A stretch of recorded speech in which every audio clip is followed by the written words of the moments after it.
The Supreme Court has just overturned Karma's controversial directive to imprison protesters in Northern Ireland.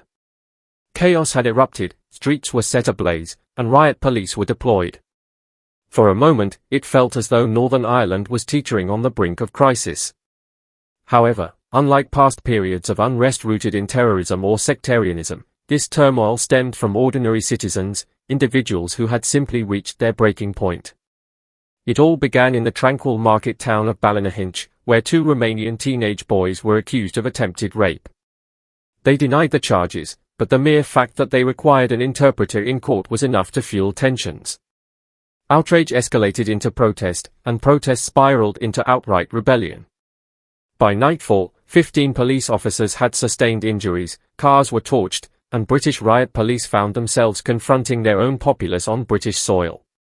Yet, the most significant shock wasn't the unrest itself, but the government's reaction. Instead of addressing public anxieties regarding immigration and safety, Karma's Labour government allegedly attempted to push through an emergency order that would have permitted courts to incarcerate protesters for up to 10 years. 10 years for protesting government policy in the UK. This isn't about maintaining public order, it's about stifling dissent. Northern Ireland served as the test case, with a clear intention to establish a precedent and then broaden its application. However, the move triggered a fierce backlash. Legal experts, civil liberties groups, and even some members of the House of Lords issued warnings about creeping authoritarianism. The most prominent and decisive voice came from the Supreme Court, which struck down the proposed legislation. In a strongly worded rebuke, the justices ruled the punishment wildly disproportionate and affirmed that peaceful protest remains a protected right, even if it causes discomfort in Westminster. But the deeper question persists: why are so many people incensed? Because Britain has lost control of its borders.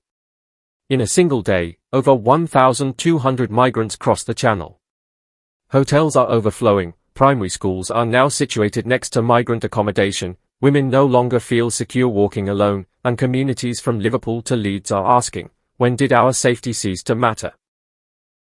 Pose that question, and you're instantly labelled a racist or an extremist, as if caring about your daughter's safety now renders you a threat to national harmony. We are told to remain silent, to be polite, to stay in line. But people are cracking. And the government's solution isn't to fix the problem, it's to criminalise the protest, arrest the dissenting voices, and lock them up if they refuse to back down. Had the Supreme Court not intervened, Britain might have become a place where protesting immigration policy carried harsher penalties than committing violent crimes. Starmer's defense was that protests might incite racial hatred. But if that's true, why is the division emanating from Parliament, not the people? The scenes in Ballynahinch were unsettling: burning cars, barricades, riot officers under siege. But we must ask, what kind of pressure compels peaceful citizens onto the streets? When schools are observed by strangers with cameras, when migrants are prioritized for GP appointments ahead of locals, and when taxpayer money funds hotel rooms for undocumented men while rents skyrocket, people snap. This isn't just about Northern Ireland, it's not even solely about immigration. It's about a deeper erosion of national identity, about a government that no longer prioritizes its citizens, about ordinary people being vilified while those who refuse to integrate are protected, lauded, even portrayed as victims. It's about the slow, deliberate smothering of dissent in favor of political orthodoxy. We are living through a critical juncture, a powder keg of government overreach, media manipulation, and institutional betrayal. Had the courts not intervened, we may never have had another opportunity to halt it. But here's the catch: this isn't over. The government is already floating plans to revisit the legislation.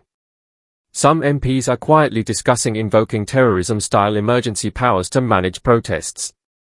Labour activists online are calling for mass arrests, surveillance of right-wing agitators, and bans on protests near migrant centres. Peaceful protest is now being dangerously conflated with domestic extremism. And it's not difficult to foresee where this leads. If the public remains silent now, the freedoms we once took for granted, freedom of speech, the right to protest, even the right to ask questions, could vanish. This time, the Supreme Court said no. This time, democracy held the line. But the question is, how long until they try again? How long until you are the one told to sit down and shut up, or else. Britain is at a crossroads, and silence is no longer an option.